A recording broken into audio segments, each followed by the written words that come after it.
കോൺഗ്രസിന്റെ അടിത്തറയിൽ സംശയം പ്രകടിപ്പിച്ച് ശശി തരൂർ.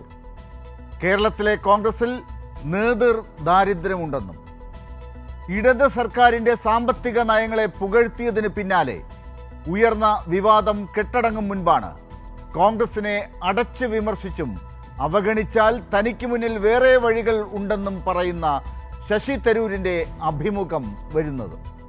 വ്യക്തിപരമായി തനിക്ക് തെരഞ്ഞെടുപ്പിൽ ഉണ്ടാക്കാനായ നേട്ടം സൃഷ്ടിക്കാൻ കോൺഗ്രസിന് കഴിയുന്നില്ല എന്ന് കുറ്റപ്പെടുത്തുന്ന തരൂർ, ഇങ്ങനെയാണെങ്കിൽ അടുത്ത വർഷത്തെ നിയമസഭാ തെരഞ്ഞെടുപ്പിലൂടെ മൂന്നാം തവണയും പ്രതിപക്ഷത്തിരിക്കേണ്ടി വരും എന്ന താക്കീതും കോൺഗ്രസിന് നൽകുന്നുണ്ട്. കോൺഗ്രസിൽ പലരും UDFിലെ ഘടകകക്ഷികളും അതൃപ്തരാണ്. പിണറായിയെ പുകഴ്ത്തിയതിന് കേരളത്തിന് നല്ലത് വരുന്ന കാര്യങ്ങളെ താൻ അനുകൂലിക്കും എന്ന് തരൂരിൻ്റെ മറുപടി.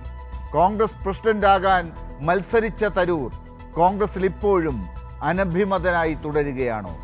തരൂരിന് വേണ്ട പരിഗണന പാർട്ടി നൽകിയില്ലേ എന്ന് ചോദിക്കുന്നവരോട് വെറും ആൾക്കൂട്ടമായി മാറിയ പ്രവർത്തക സമിതിയിൽ അംഗമാക്കിയതുകൊണ്ട് എന്താകാൻ എന്നാണ് തരൂർവാദികൾ ചോദിക്കുന്നത്. തരൂരിൻ്റെ അഭിമുഖം വന്നതിന് പിന്നാലെ നേതൃപ്രശ്നം കോൺഗ്രസ് ഉടനെ പരിഹരിക്കണം എന്ന് മുസ്ലിം ലീഗ് നേതാവ് PK കുഞ്ഞാലിക്കുട്ടിയും ആവശ്യപ്പെട്ടിരിക്കുന്നു. എന്താണ് തരൂരിൻ്റെ ഓപ്ഷൻസ്?